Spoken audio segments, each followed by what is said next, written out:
Rebonjour. Salut, Re salut et re. et bonjour à ceux qui sont restés sur ce salon pour voir cette interview. TPK, Adibou ou Julien, Antoine, c'est vous qui voyez. Tout fonctionne. Merci d'être venus, merci beaucoup pour votre présence. Je partage, cela dit, une petite contrainte. Je crois que donc TPK, tu dois partir assez tôt, donc on va commencer rapidement l'interview et on va commencer par toi si ça vous va. Donc dans le chat, si vous avez des questions particulières pour TPK, bourrinez maintenant parce qu'on a en gros 10 minutes. C'est ça? Ah oui. Ouais, c'est ça, dans ces eaux-là, on va dire 10-15 minutes, ça devrait le faire. Ok, super. Du coup, bienvenue. Merci à vous d'être venus.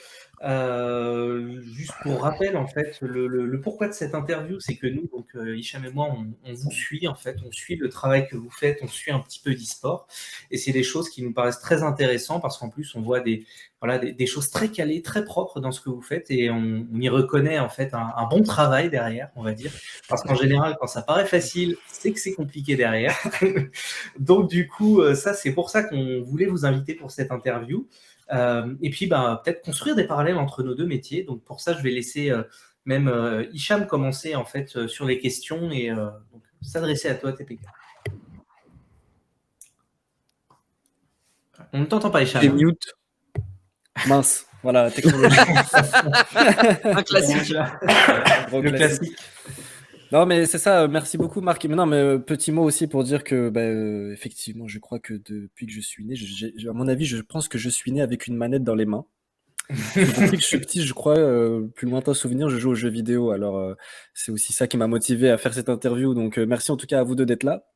Et Avec plaisir. effectivement, alors, on va enchaîner.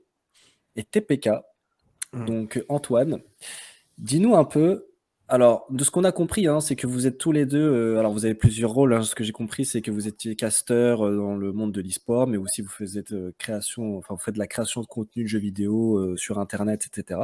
Mais si on se focus sur le rôle de caster, donc commentateur de tournois e-sport, en 2 mots, ça consiste en quoi, TPK? Donc, donc déjà divertir en 2 mots, donc divertir et traduire selon moi. Dans la mesure où le divertissement c'est assez simple, hein. Quand on regarde un match de foot, c'est quand même plus drôle quand on a des commentateurs qui s'énervent avec l'action.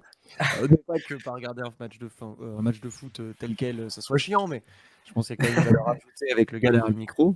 Et donc traduire, pourquoi? Parce que il y a quand même cette composante de jargon technique, de spécificité stratégique à mettre en avant auprès de tout le monde. Donc c'est-à-dire que n'importe qui peut arriver et débarquer sur un match de foot, un match de volley ou un match de League of Legends, Counter-Strike, j'en passe des meilleurs, et peut comprendre, on va dire, les tenants et aboutissants. Voilà. Comprendre en surface. Il ne s'agit pas de rentrer dans les détails et de faire chier tout le monde avec des trucs qui endort en disant que telle stratégie, ta.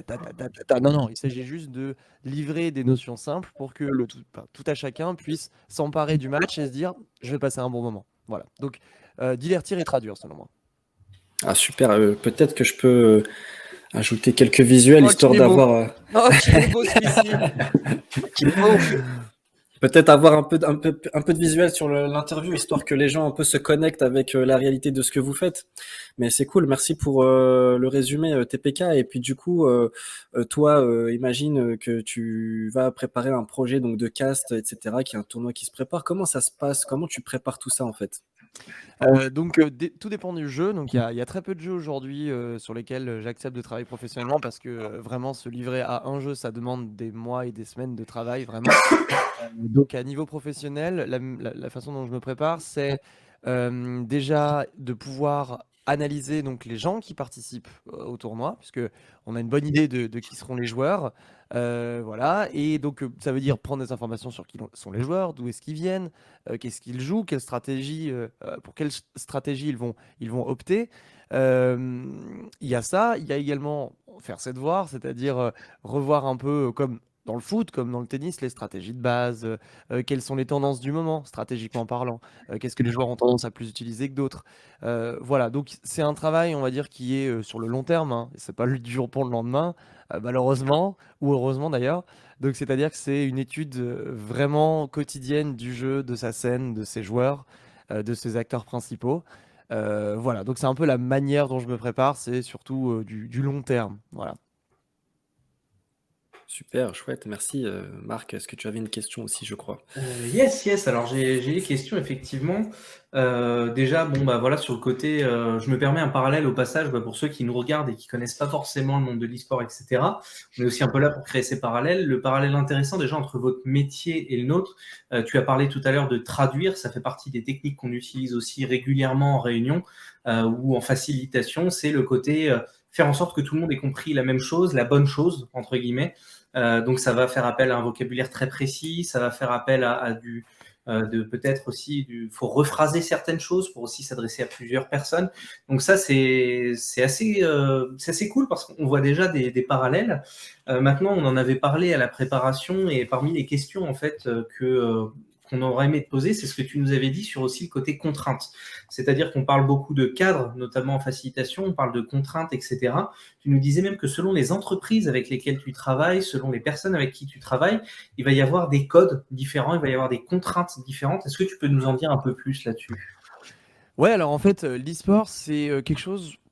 C'est vraiment un domaine que tout le monde peut, on va dire, proposer à son niveau. Donc ça veut dire des associatifs, ça veut dire des gens qui sont dans le milieu de l'entreprise, ça veut dire des entreprises aussi qui ont des buts totalement différents.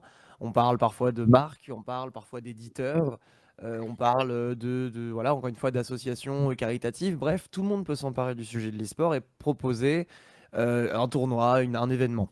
Bon, mais du coup, moi, en tant que professionnel, c'est absolument pas du tout les mêmes problématiques, puisque si je vais travailler avec une association, je sais d'ores et déjà qu'il y aura peut-être moins de moyens, entre guillemets, par rapport à une entreprise classique ou une marque qui, elle, va injecter du budget marketing vraiment dans son événement.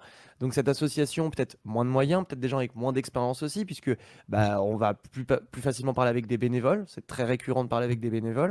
Donc des gens qui n'ont pas forcément l'expérience de l'événementiel, puisque là on touche vraiment à l'événementiel. Voilà. Et de l'autre côté du spectre, bah, je vais pouvoir discuter avec des marques, des sponsors qui, eux, par contre, ont des budgets, des budgets marketing. Eux maîtrisent peut-être un petit peu plus les codes de l'événementiel, mais au contraire, en fait, n'ont jamais entendu parler de l'e-sport et ils en font parce que c'est à la mode. Et là, dans ce cas, j'ai d'autres problématiques, puisque bah, je dois parler à des gens qui n'en ont jamais fait, qui veulent très très fort en faire, parce qu'ils savent que c'est la tendance et qu'avec un peu de moyens, on peut faire de sacrés divertissements. Mais du coup, ça n'invoque pas les mêmes ressorts de négociation, ça n'invoque pas du tout les mêmes façons, moi, de commenter, puisque bah, effectivement, si je commente pour une marque précisément, bah, j'engage mon image, voilà, donc mon image qui est mon outil de travail en vérité, hein, l'une des parties, l'une des composantes de mon travail, c'est mon image. Donc si je travaille avec une marque et que je décide de m'associer avec cette dernière, ça va être n'importe quoi, hein, marque de chewing-gum, aux marques de pneus, en passant par la literie. euh, il faut peser le pour et le contre. Est-ce que j'accepte de travailler pour cette marque de literie? Est-ce que je vais pas proposer des produits hein, à mon insu qui cassent la nuque? Bon, ça m'embêterait. Voilà, bon là c'est un petit exemple. Je vais pas aller dans des exemples plus retors encore où bah, effectivement il y a parfois du pari en ligne, parfois des marques d'alcool, parfois des qui justement veulent s'intégrer dans cet e-sport.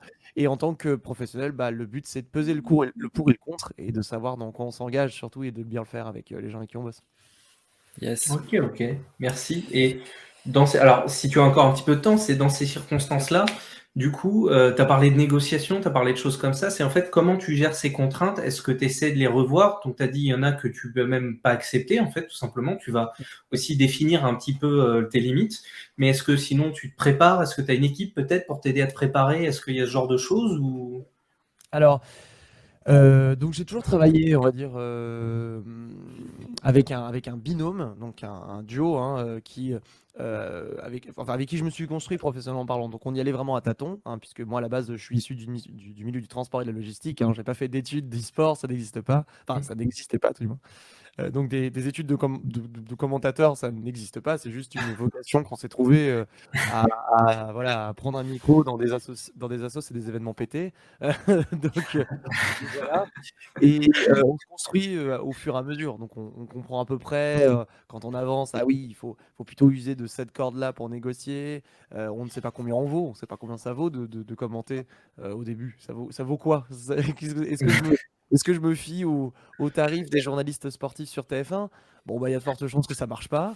Est-ce que je dis c'est gratuit parce que bon, allez, c'est juste prendre un micro et commenter? Bah non plus, parce que bah, au final, ça marche pas comme ça. Donc ça, il a fallu trouver où est-ce qu'on se situe en termes de tarification. Il a fallu également voir, découvrir ce réseau, parce que c'est beaucoup de réseaux en vérité, hein, ce milieu, comme n'importe lequel, hein, n'importe quel milieu professionnel, on va dire que c'est quand même 50% de réseau.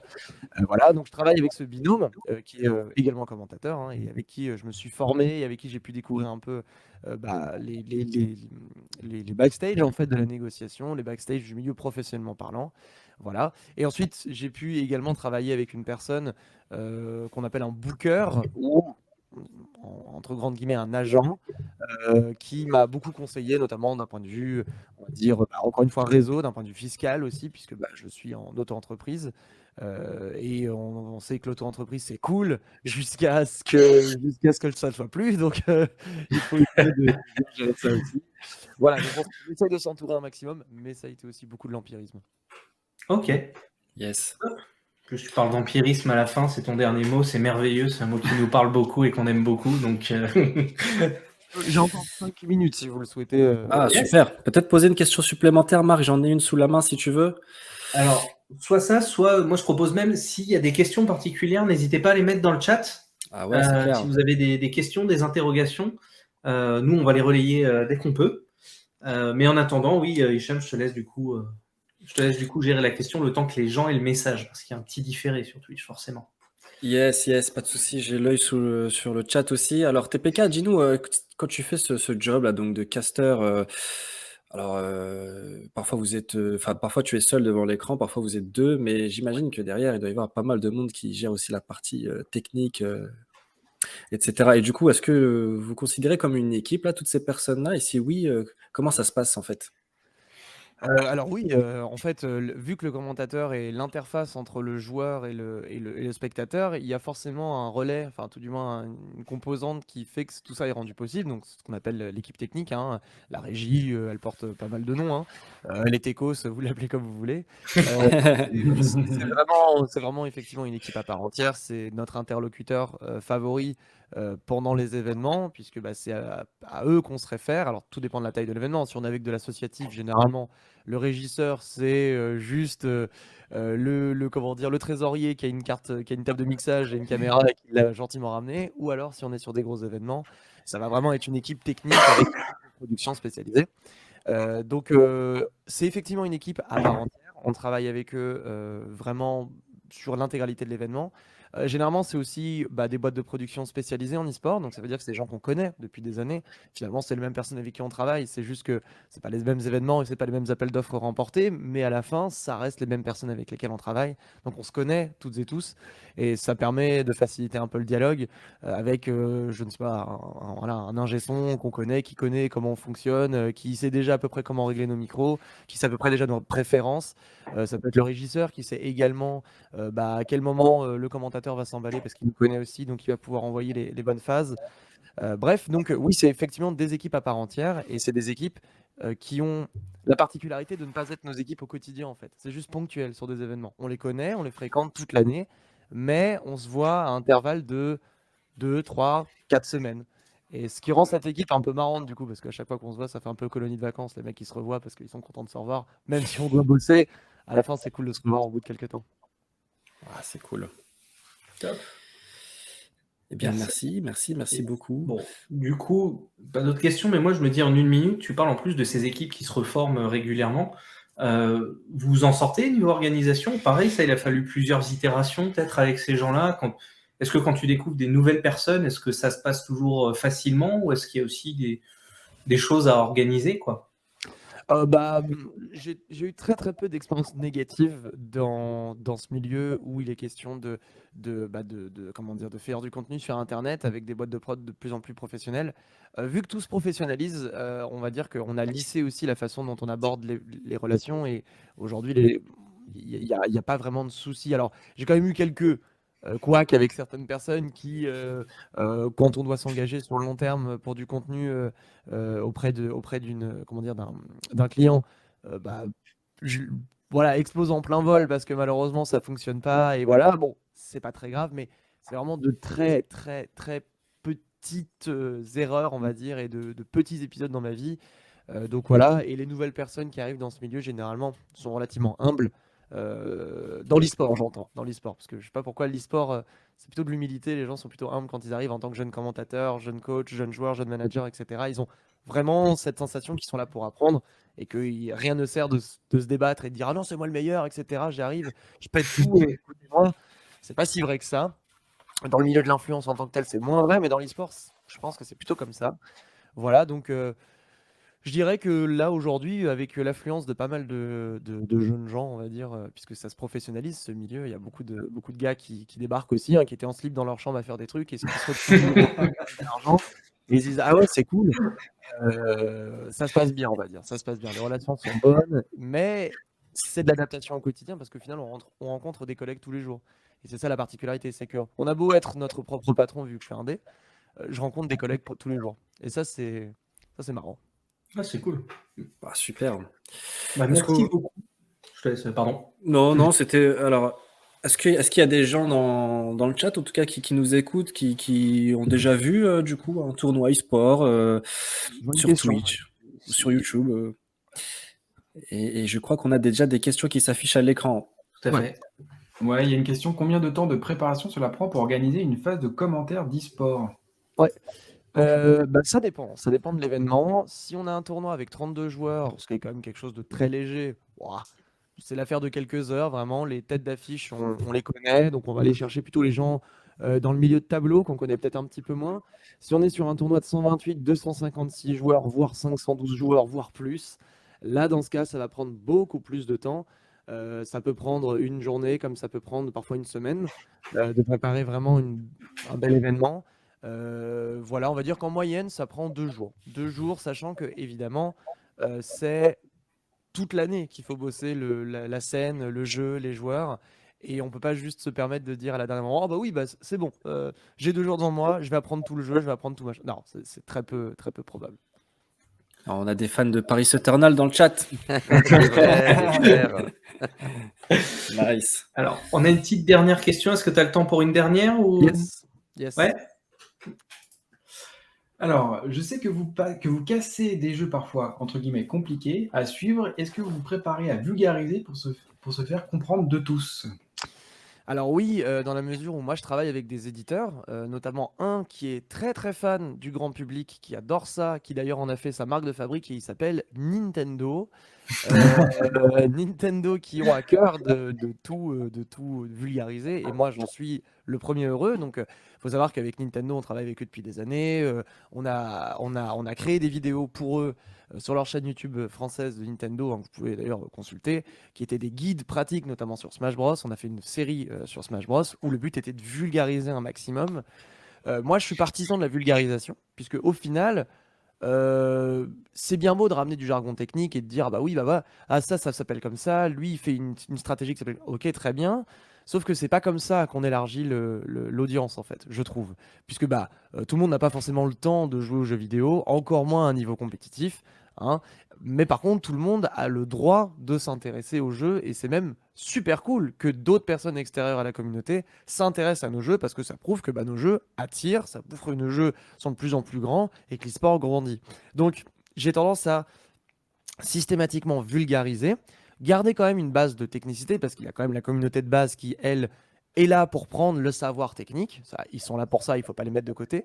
Par contre, on va dire que, allez, un bon 60-80% de notre cast, on va essayer de vulgariser au maximum pour essayer de faire comprendre les éléments simples. Après, c'est un dernier élément, c'est que ça dépend aussi de l'événement. Si je suis sur un événement 100% communautaire, qui sera rediffusé sur une chaîne 100% communautaire, où je sais que il peut y avoir des gens du grand public qui vont venir à regarder parce que voilà, ils peuvent être attirés sur Twitch, voilà la bonne personne qui suit, qui est en train de regarder également. Bon, là je vais quand même avoir, on va dire, une part très technique parce que là je sais que je parle à la communauté. Par contre, si je suis sur un événement qui est largement plus grand public, et ça se sait, et il y a, on va dire, un chiffre d'audience qui va s'en suivre, là par contre je vais avoir tendance à diluer. Tout est affaire d'événements, tout est affaire de temporalité aussi, mais globalement, plus on est simple, mieux c'est, et ça ne lèse pas la communauté compétitive, bien au contraire, puisque cette communauté compétitive va s'y retrouver. Il y a plus de gens qui regardent, donc elle est mise en valeur. Super, merci beaucoup TPK. De rien. Bah écoute, dis-nous comment on peut te suivre, comment on peut voir ce que tu fais. Vous pouvez suivre ce que je fais en tapant TPK à peu près sur n'importe quel réseau social d'ailleurs. Et voilà, et suivre ce que je fais. Je dispose d'une chaîne Twitch, voilà. Je tapais dans le chat, voilà, elle est ici typiquement. Donc je fais du contenu sur Que j'ai Internet. envoyé aussi là sur. Super j'ai- cool, bah merci beaucoup. Donc je fais principalement du contenu e-sport, hein, donc je m'intéresse à ça. Je suis commentateur, j'anime aussi pas mal d'émissions à droite à gauche sur l'e-sport ou sur le jeu vidéo. Voilà, donc c'est à peu près mon actualité. Bah, c'est super et on va pas te retenir plus si tu as déjà des rendez-vous à côté. Et franchement, merci beaucoup en tout cas de ta Merci présence beaucoup. Merci à vous. et merci d'avoir partagé ta passion et ton métier. Et il est Bah, très y a bon pas de quoi. aussi, hein, faut le savoir. Non, mais je l'ai tout appris du monsieur à ma droite sur l'écran. Bah, merci beaucoup en tout Merci cas. beaucoup. À très bientôt. Salut. Salut. Alors, Mister Adibou. du Yes. coup, avant qu'on entame, je me permets juste une toute petite, une toute petite transition, on va dire, parce que il y a beaucoup de choses qui ont été dites. On n'a pas voulu non plus trop couper ou intervenir parce qu'il était en temps contraint. Mais en fait, pour ma part, j'ai vu beaucoup de choses par rapport à la facilitation. On va essayer de faire un peu le même rôle que vous, hein, c'est-à-dire commenter ce qu'il a dit et vulgariser, si je dois exagérer un peu le trait. Mais en fait, pour moi, il a parlé de beaucoup de choses qui sont essentielles et très intéressantes en facilitation. Il a parlé de la vulgarisation, du fait de permettre de s'adapter aux personnes face à qui tu es. Et en plus, vous avez un public très très large et très divers. Et donc, de rephraser différemment. Comme je disais tout à l'heure, c'est une technique qu'on utilise également très souvent. Il a parlé de travail d'équipe, il a parlé de cadre quand il a parlé d'accepter ou pas un cadre aussi dans certaines circonstances. Et ça, pour nous, en fait, facilitateur, c'est aussi très important parce que c'est sûr que si on arrive dans une entreprise qui nous dit bah, j'aimerais bien que tu facilites l'atteinte d'un objectif organisationnel pour 160 équipes, tu as 2 jours, c'est sûr qu'il faut tout de suite refuser, quoi. C'est des choses où on a aussi nos contraintes, on a aussi des choses qu'on peut accepter ou refuser. Et donc, c'est pour ça que finalement, bah, le parallèle qu'on souhaitait voir avec vous, moi, personnellement, en tout cas, j'en ai vu pas mal dans ce qu'il a dit. On va continuer à en voir avec toi, j'en suis sûr, et ça, c'est très cool. Et voilà, mais je voulais faire ce petit, pour ceux qui nous suivent peut-être et qui connaissent moins l'e-sport ou qui auront peut-être un peu moins vu ces parallèles-là, je pensais qu'il était important ou intéressant de les mettre en avant, tout simplement. Yes, super. Bah écoute, Monsieur Adibou, tu es super beau sur cette photo. Ouais, Et j'ai connu meilleure forme, mais bon, on va dire que celle-là, elle était au quêtière. écoute, bah, je vais te poser un peu la même question du début que j'ai posée à TPK. C'est toi, dans ton rôle de caster, si tu devais le résumer en 2 mots, comment tu décrirais ce rôle, ce Bah, métier? c'est vrai que TPK, il a plutôt bien résumé tout ça. Moi, je parlerais aussi du côté très émotion, en fait. J'ai l'impression d'être comment ça s'appelle, c'est pas un porte-voix, c'est tu vois, un mégaphone d'émotion, tu vois. J'ai l'impression qu'aussi dans ce métier, au-delà juste de raconter une histoire finalement, et c'est très important le storytelling, il y a aussi un monde où on est une sorte de catalyseur et on doit retranscrire aussi l'émotion et parfois même aller plus loin. Tu vois, c'est comme quand tu es au théâtre et que tu te dis, mais pourquoi les acteurs à chaque fois ils hurlent H24? Bah, c'est normal en fait. Pourquoi les acteurs ils en font trop et tout? Mais c'est normal en fait. Ça fait partie des codes du théâtre et je pense que c'est pareil au niveau de l'e-sport. On fait toujours plus. S'il y a une belle action, finalement, c'est une très belle action. Quand c'est une magnifique action, alors là, c'est le nirvana, quoi. Donc, il y a effectivement ces contraintes, mais qui ne sont pas vraiment des contraintes à mon sens, mais où il faut expliquer ce qui se passe à l'écran. Il faut raconter une histoire et il faut amplifier l'émotion pour que tout le monde puisse bien la voir, bien la comprendre. Et puis, c'est vrai que on nous regarde via un écran c'est pas encore, les gens sont pas en train de regarder ça forcément dans un bar avec des gens ou sont pas encore en train de regarder ça chez eux devant leur télé. Ça reste soit sur un téléphone mobile, soit devant un PC. Donc, c'est pour ça, je trouve que c'est important d'en faire plus, pas trop, hein, mais d'en faire plus pour que l'émotion via ce tout petit écran puisse être vraiment prise de plein fouet et que ça soit agréable pour le viewer. Ouais, c'est clair, le côté émotion, franchement, je peux te dire qu'en tout cas, moi, tu me le transmets beaucoup. À chaque fois que tu castes un truc, je lance une partie directe derrière parce que je suis trop chaud, quoi. Bah, c'est qu'on fait bien notre taf alors, si ça permet aux gens de kiffer l'instant et de se, comme on dit, hyper, ou re-hyper sur un jeu, c'est qu'on a plutôt bien fait notre travail et c'est ça qui compte en fait, hein. C'est de voir que les viewers sont chauds, sont contents et c'est toujours, très satisfaisant de voir le chat du coup, quand il est positif, parce que le chat est parfois coquin. Mais quand il est positif, de dire: «Oh, on a vécu des belles choses, c'était un beau match et tout», c'est qu'on a fait notre taf, quoi. Ouais, c'est clair. Bah, clairement, nous aussi, dans notre métier, Marc, la composante émotionnelle est vraiment au centre aussi de notre métier parce que, exemple, on fera pas une réunion quand on sent que les gens sont pas dans le bon niveau émotionnel pour, faire la réunion, en fait, tout simplement. Donc, clairement, on C'est le prend en compte aussi. c'est pas pour rien qu'en parallèle de cette interview, il y a 2 conférences. Enfin, depuis ce matin, il y a eu au moins 2 conférences sur la motivation, hein. C'est que c'est C'est quelque clair. chose d'assez important. Autre question pour toi, Adibou. Alors Yes. moi, quand je regarde, les casques que vous faites, je suis vraiment impressionné par une chose, c'est à quel point, ça débite, quoi. Comment vous parlez trop vite, sur des actions qui sont aussi hyper rapides, en fait. Et en vrai, c'est vous décrivez ça super rapidement, mais quand on prend le temps d'écouter et de regarder, bah, c'est OK, c'est clair, en fait. Beh, comment vous faites ça, en fait? Bah, le truc, c'est qu'il y a un dilemme et je pense que c'est un dilemme qui est d'autant plus pernicieux quand on parle de fast FPS, puisque moi, c'est ce que je commande, c'est Overwatch. Donc, c'est un jeu qui est considéré comme un jeu de tir à la première personne, rapide, frénétique, là où TPK est aussi sur un jeu qui est assez speed, on va pas se le cacher, qui est dans le monde des versus fighting, donc des jeux de combat comme Street Fighter que je pense tout le monde plus ou moins connaît. Et en fait, il y a ce dilemme qu'il faut juste accepter, qui est tu récupères une cascade avec une cuillère. Voilà. Donc vous imaginez une cascade, les chutes Niagara, et Belle moi je suis là image. avec mon seau et je récupère ce que je peux. Voilà. Donc le but en fait, c'est et ça c'est vraiment propre à tout à chacun, de récupérer l'action qui semble la plus pertinente à raconter, enfin l'histoire la plus pertinente à raconter. On a bien entendu une contrainte liée à l'observateur, puisque bah, quand vous regardez un match de foot, de basket, bon pas de tennis parce que c'est un plan fixe, mais en tout cas quand vous regardez un sport avec plusieurs caméras qui bougent, eh ben, vous êtes lié finalement à ce que le caméraman vous donne. Voilà, vous regardez que ce que le caméraman vous donne, et du coup vous n'allez pas pouvoir checker l'entraîneur qui est en train de sauter partout et qui s'excite parce que son équipe perd 3-1 alors qu'il menait 1-0, par exemple. Vous n'allez pas voir le gardien de but qui, d'un coup d'un seul, tombe parce qu'il a mal au genou, on ne sait pas pourquoi. Non, vous allez rester focalisé sur ce que le caméraman vous donne. Et nous, c'est pareil, c'est ce qu'on appelle un ops, un observateur, qui nous force déjà, qui nous aiguille sur qu'est-ce qu'on doit commenter, parfois à tort, malheureusement, heureusement, bien souvent à raison. Et du coup, à partir de ce moment-là, on choisit ce qui est Mmh. important. Et on vit. Alors, au début, c'est compliqué parce que il y a trop d'informations.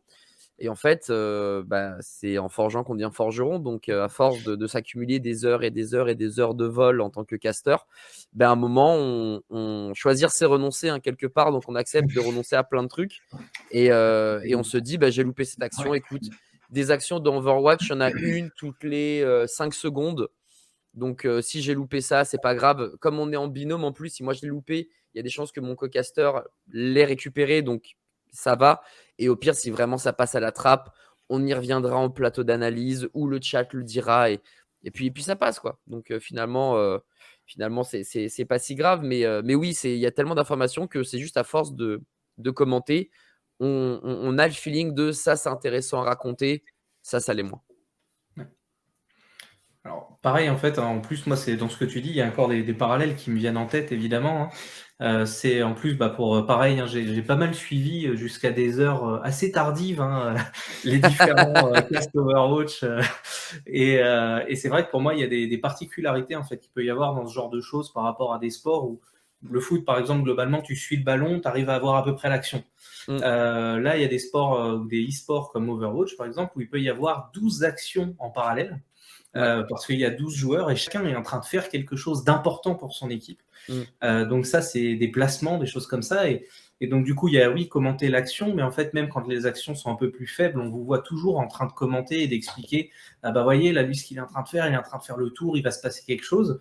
Et donc, le parallèle que je vois direct par rapport à notre travail à nous, c'est un petit peu ce côté aussi structurer l'information en fait pour la rendre accessible et que tout le monde puisse voir les choses comme vous les voyez.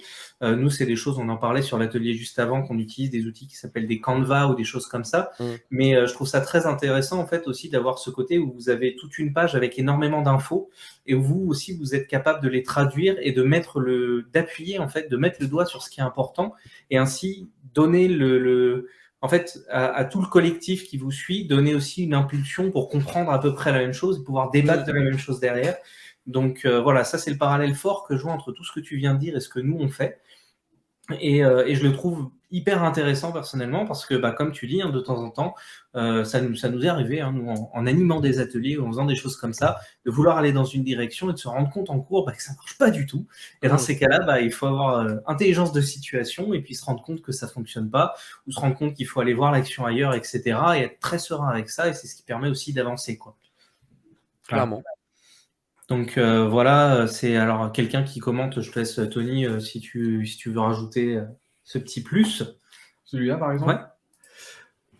Donc oui, il y a Creolpix, pardon si j'ai mal prononcé le pseudo. Surtout gérer les problèmes techniques et les temps morts, grosse connaissance journalistique à avoir. Ouais, là, on est dans une phase que nous on appelle la phase Ikea, quoi. C'est le meublage.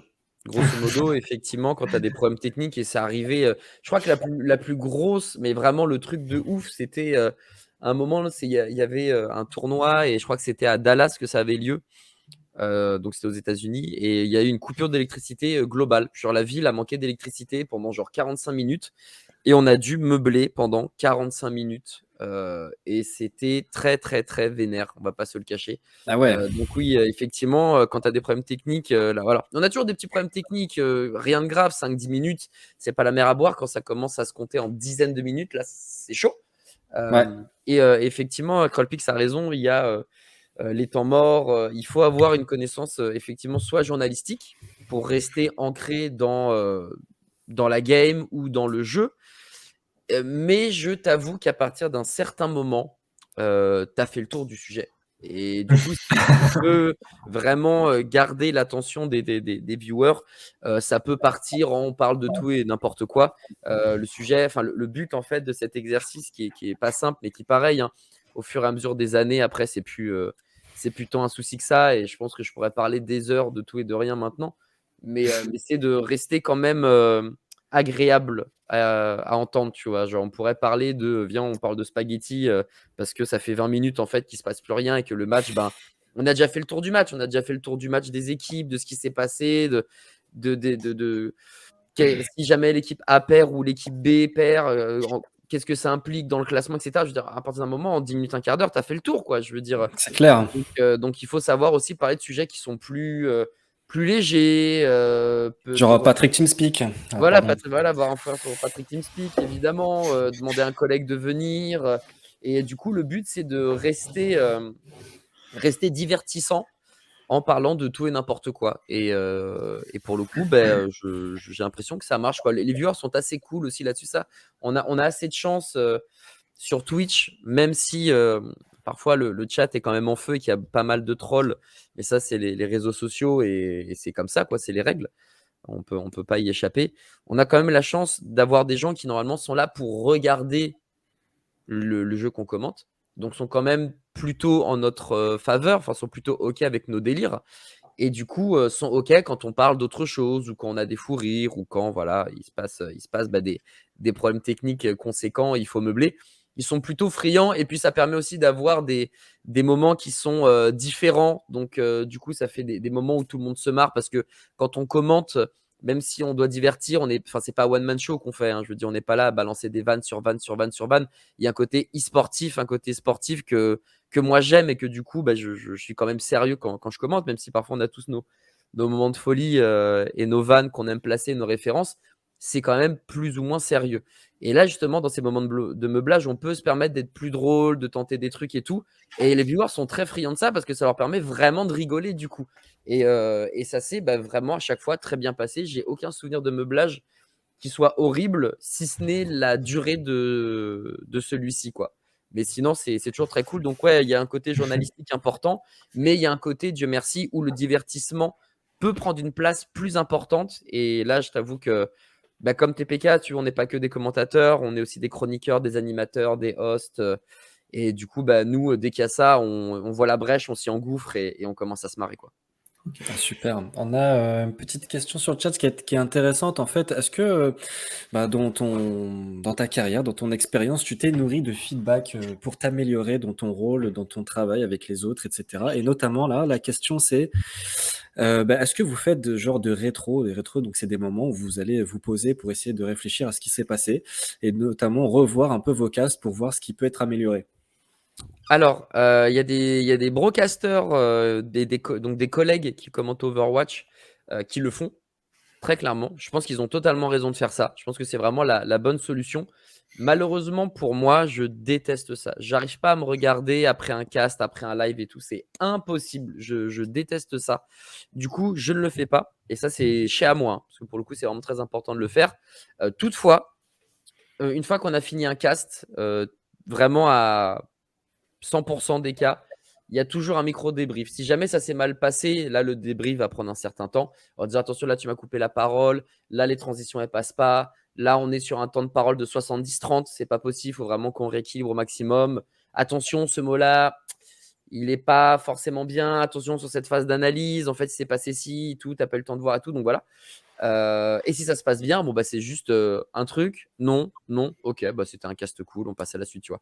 Donc malheureusement, il n'y a pas de. Enfin, pour moi en tout cas, je n'arrive pas à regarder mes lives et mes commentaires. C'est trop dur, c'est vraiment trop dur, je déteste ça. Mais en tout cas, vous avez quand même des moments où vous vous Mm. retrouvez pour Ouais. dire ça c'était bien, ça c'était moins bien. Toujours. Et comme il faut savoir qu'on est très régulièrement au moins 3, voire 6, voire 7 même, puisqu'il y a une équipe derrière avec un live producer et un réalisateur. On a aussi des remarques du live producer. Donc, live producer, en fait, à chaque fois aussi, il nous dit le cast était bien ou attention, les gars, là, le cast, il n'était pas bien. Donc, quoi qu'il arrive, il y a toujours un débrief de fin de game. Et ensuite, un débrief plus global de fin de journée, puisque contrairement à TPK qui, lui, fait plein d'events ponctuels en tant que caster, moi, c'est pas du tout la même dynamique, c'est pas du tout le même rythme. Moi, je commande grosso modo 6 mois dans l'année. Je fais 6 mois de rien, où j'ai pas de cast, et 6 mois de tous les jours, limite, tu vois, en exagérant. Mais au moins, tous les week-ends, je commente. Et là, c'est ce qui devrait se passer, en tout cas, on croise les doigts. Du 5 mai à fin novembre, j'ai plus de week-end. Voilà, je sais que ma vie sociale, elle est finie, elle est morte. Je casterai l'Overwatch League tous les week-ends si tout se passe bien. En plus, tu as des horaires de cast particulièrement sympas en général. Les horaires de casse, c'est 21h, 4h du matin et le lendemain matin, 11h, 15h. Est-ce que c'est parce que tu es calé sur les horaires Tout à fait. C'est comme tous les jeux vidéo, on est calé sur les horaires qui sont soit coréens, donc Sud-Corée, soit américains. Genre, rien n'est calé vis-à-vis de l'Europe, sauf quand le tournoi se passe en Europe. Mais malheureusement, l'Europe est, je pense, encore considérée comme un DLC dans le monde du sport. Donc, un contenu téléchargeable payant où on est des personnages étranges, je pense, pour les Américains. Comme on est un petit continent en termes de population, et je parle même pas de la France, hein, là c'est encore pire. Mais les Américains et les Asiatiques, et notamment la Chine, eux, c'est des géants du milieu. C'est vraiment la Chine est première à bien des égards. Les Américains sont deuxième, voire premier sur certains jeux. Et nous, malheureusement, Européens, on est tout petit, que ce soit la France, la Suède, etc., qui pourtant ont des joueurs hyper talentueux, hein.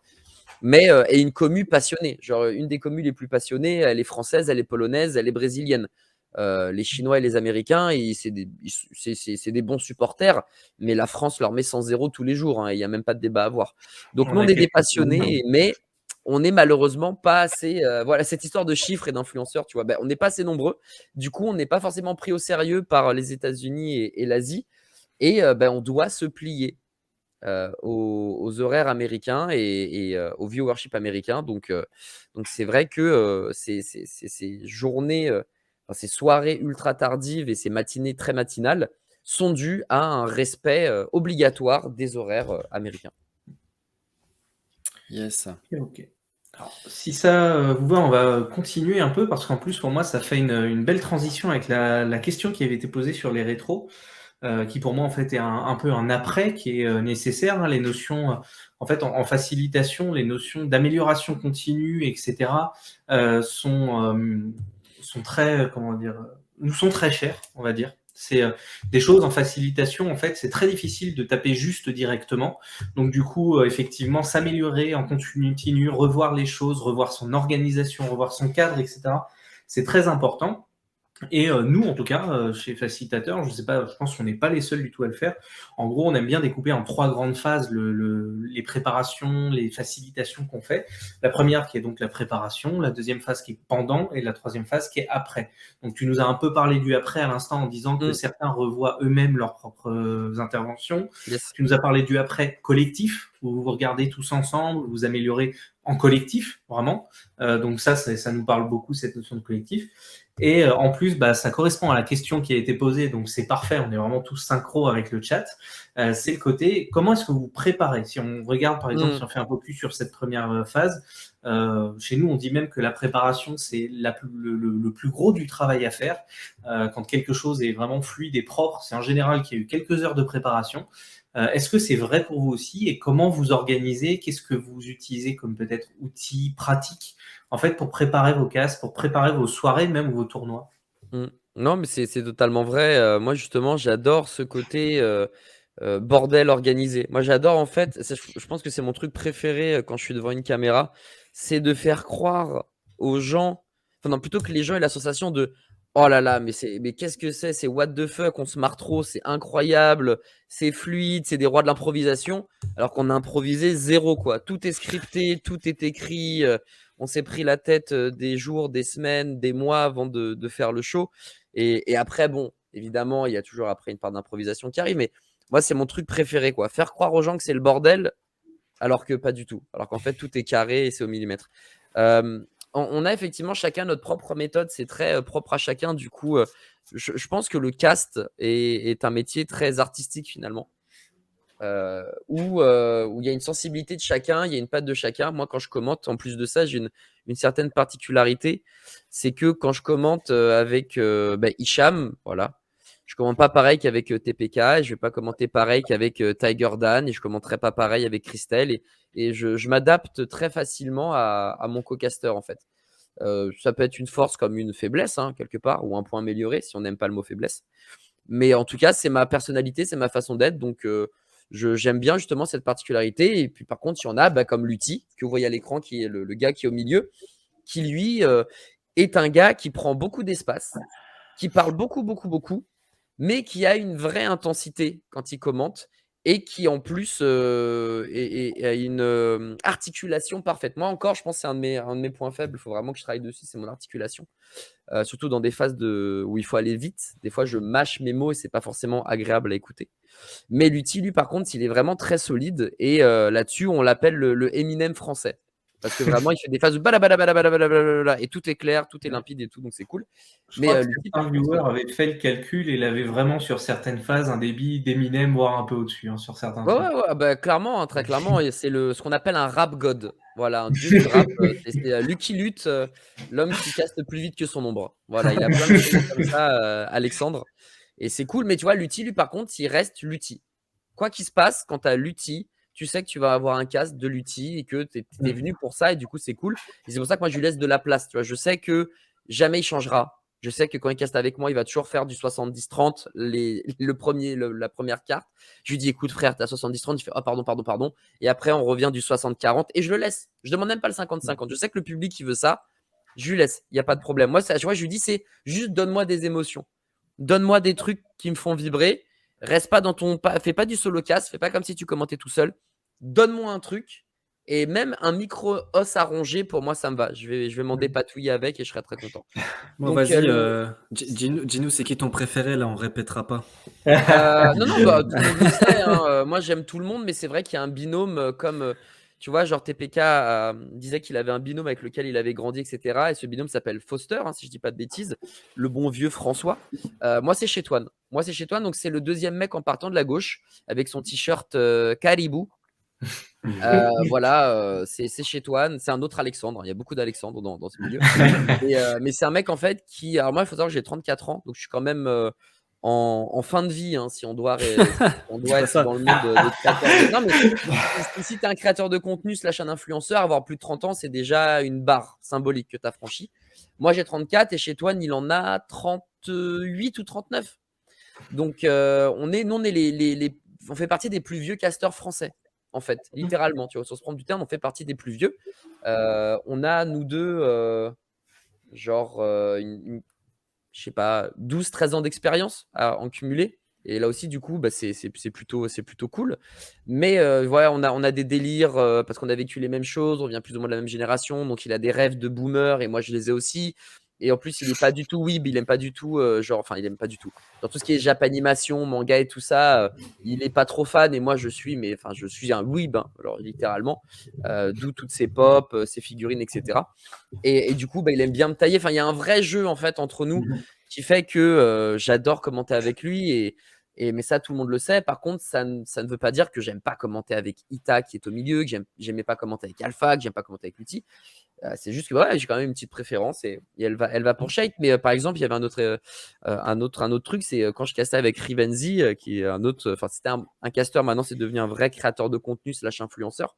Avec Rivenzi, lui, c'est le roi du bon mot. Tu vois, c'est le roi du bon mot, c'est le roi de la bonne touche, la bonne métaphore, le bon phrasé, etc. Et je sais que quand je castais avec lui, c'était un peu la course à celui qui va trouver la meilleure métaphore, le meilleur truc. Et du coup, moi, j'avais l'impression que ça me tirait vers le haut, en fait. Et quand je suis avec Ita, donc Ita, c'est le mec en nœud papillon qu'on voit de profil. D'ailleurs, c'est le seul à porter un nœud papillon, donc lui, c'est un weeb comme moi.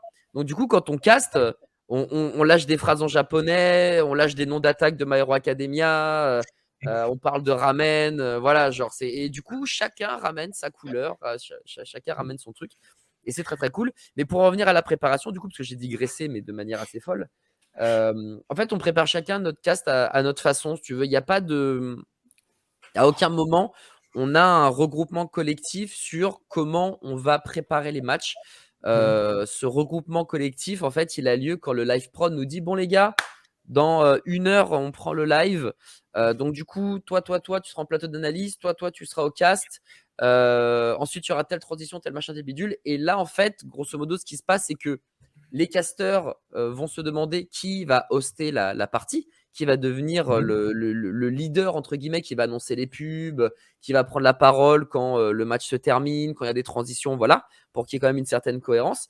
Et le host, lui, va tout de suite demander, bon les gars, moi j'ai envie de parler de ça, est-ce que ça vous va? Et là, tout le monde dit oui, moi j'aimerais bien parler de ça, et du coup, voilà. Là, l'organisation, elle a lieu à ce moment-là, mais sinon, la préparation des matchs et du tournoi, c'est tout à chacun qui a sa conscience professionnelle et qui se débrouille avec. Il y en a qui ne préparent rien, littéralement, qui ont les mains dans les poches. Il y en a qui préparent énormément. Et ça, c'est dans l'ensemble du cast français. Hein. Je ne parle pas que d'Overwatch. Hein. C'est vraiment, il y a des gens, limite, c'est des fraudes, mais ils sont talentueux quand ils commentent. Et il y en a, par contre, qui travaillent comme des damnés. Parce que moi, par exemple, je suis un des premiers, ou peut-être même le premier, à avoir instancié ceci, le carnet. Voilà. Avant, personne n'avait un carnet en cast. Et quand j'ai commencé ce métier il y a plus de 5 ans, j'avais un carnet. Non pas que je sois l'élève modèle, etc. C'est juste que j'ai pas de mémoire. Donc, du coup, pour pas oublier, je notais tout. Et j'ai genre une vingtaine de carnets, tu vois. Depuis le temps maintenant, forcément, j'ai accumulé les carnets. Et du coup, j'étais un des premiers à le faire. Et aujourd'hui, ça me fait sourire à chaque fois quand je vois des confrères casteurs qui sortent leur carnet. Ça me fait sourire parce que quelque part, tu vois, ça devrait pas se faire, tu vois. Le mec est casteur, il est professionnel, il doit tout avoir dans la tête, c'est une machine et basta. Et du coup, le fait d'avoir mis ça en mode, mais je m'en fous de ce que vous pensez, en fait. Moi, j'en ai besoin, donc vraiment, ce que vous pensez, j'en ai rien à battre. Je pense que ça a permis à d'autres de se dire, bah ouais, en fait, je vais me décomplexer. Si Adibou il le fait, bah vas-y, moi aussi je vais le faire, tu vois. Et évidemment, ça n'a choqué personne que j'incarnais. Au contraire, c'était rigolo parce que les gens se demandaient ce que je faisais. Et quand j'écrivais des trucs pendant que mon casteur racontait sa vie, il y en a qui disaient oh, mais c'est le Death Note. Donc grosso modo, il est en train de maudire le joueur quand il maudit le joueur et tout. Donc en plus, ça faisait des scénettes marrantes, tu vois. Donc voilà, donc la préparation est vraiment propre à chacun. Et sinon, on a des outils évidemment qui sont vraiment à la portée de tous, hein. Moi, je suis un amoureux de la NBA. Et du coup, la NBA, c'est un sport de statistiques et de chiffres. Et Overwatch, c'est pareil. Donc, du coup, j'adore regarder le pourcentage de bombes collées d'une traceur. J'adore regarder le nombre de headshots que le meilleur tireur d'élite peut faire. J'adore regarder, mais alors en termes de soins et de dégâts, quel est le meilleur soigneur de l'équipe? Quel est le soigneur le plus offensif? Et du coup, bah, Overwatch donnait des pourcentages. Donc, c'était très, très facile à trouver. Ou alors, pour savoir quelle est la nationalité d'un joueur, ses pics préférés, dans quelle équipe il jouait avant, etc., vous avez un site internet qui est ouvert à toutes et à tous et qui parle de tous les e-sports qui s'appelle Liquipedia ou Liquipedia, si vous préférez. Et là, vous avez tout. C'est la Bible, hein. Littéralement, si ce site n'existait pas, on serait de très très nombreux casteurs à être en position latérale de sécurité avant des matchs, hein. Et voilà. Donc voilà. Super. Ok. Écoute, ouais. Du coup, Hicham, en fait, moi, je te propose après, alors dans le chat, si vous avez des questions encore, allez-y. Je ne sais pas si, Hicham, tu veux faire le parallèle entre tout ce qui vient d'être dit et notre métier, par exemple. Je ne sais pas si tu as des idées qui te viennent, des choses. Moi, j'ai eu pas mal de petites étincelles. On vient pas mal de parler de la phase préparation. Et comme on l'a dit à l'atelier d'avant, je crois qu'on était ensemble, justement, que pour moi, en tout cas, c'est 80% du travail, hein, quand on fait notre job et une intervention. 80% du job se passe au moment de la préparation parce que c'est là que tout se décide finalement. Et comme tu as dit, à Djibou, il y a très peu de place pour l'improvisation. Mais quand même, pendant l'intervention, on fait preuve, nous aussi, ce qu'on appelle de l'intelligence de situation. Ça veut dire que on a beau tout prévoir, mais des fois, il se passe des choses qu'on ne prévoit pas. Et effectivement, grâce à l'expérience, on est capable de se réajuster en live. Mais c'est ça, en tout cas, tout est déjà a priori bien défini en amont. Donc, la phase préparation est super importante. Et j'aime beaucoup, du coup. Et ça, c'est cool. Ouais, mais c'est celle qui est le moins. C'est celle que les gens aiment le moins parce que c'est le vrai travail, en fait. Et le truc le plus ingrat. Ouais, et puis c'est celle qu'on ne paye pas non plus. Malheureusement, dans le cast, on est souvent payé par rapport à l'heure d'antenne, en fait, à notre présence physique. Ouais. Mais ces heures et ces heures et ces heures de préparation ne sont pas payées et n'ont jamais été payées par qui que ce soit, hein, que ce soit Activision Blizzard, que ce soit Valorant. Enfin, c'est pas Valorant du coup, mais ça serait au gaming par exemple ou machin. Je n'ai jamais été payé à la hauteur de ma préparation. Et du coup, c'est aussi un dilemme, et je ne juge personne, hein, évidemment, mais c'est un dilemme entre eux. Là, en tout cas, moi, je fais un métier passion, donc, mais je suis sous-payé. Donc, qu'est-ce que je fais? Est-ce que quand même, je vais me défoncer alors que je mérite 3 fois plus? Ou est-ce que justement, je trouve ça injuste? Et du coup, je vais moins préparer, mais je vais faire le taf. Et ça, du coup, c'est tout à chacun de décider ce qu'il veut faire. Ouais, c'est la question de qualité, quoi. La jauge de qualité, où tu la places, quoi. C'est ça, par rapport à ce qu'on est payé. Et c'est légitime, hein. Je veux dire, la réponse facile, ça serait mais fais toujours le maximum. Même si c'est pas payé, fais toujours le maximum, y a des mon charges, pote. hein. Alors. Mais à un moment, je veux dire, les 3 heures de préparation que vous passez, c'est 3 heures que vous ne faites pas sur un autre projet qui lui est peut-être rémunéré. Et puis c'est peut-être aussi du temps de repos que vous avez besoin. J'ai vu quelqu'un qui me disait mais comment vous faites pour garder le rythme durant 6 mois? On a besoin de dormir en fait, tout simplement. Donc si je troque 2 heures de préparation contre 2 heures de sommeil parce que je me suis couché à 4 heures du matin et que je dois me lever à 8, je vous assure que les 2 heures de sommeil, je les prends et je prépare pas, hein. Parce qu'à un moment, si j'étais payé le prix correct, bon, je ferais un effort supplémentaire. Mais comme c'est pas le cas, à un moment, je veux dire, la santé physique et mentale vaut bien plus que tout l'or du monde. C'est clair, c'est clair. Et tu vois, j'avais une petite question pour avancer un peu dans l'interview. Tu sais qu'il y a eu la pandémie, tout ça, et ça a obligé tout le monde à travailler depuis la maison. Et avant ça, tu castais aussi, et puis tu le faisais quelque part en présentiel, en studio, etc. Ça, qu'est-ce qui a changé pour vous?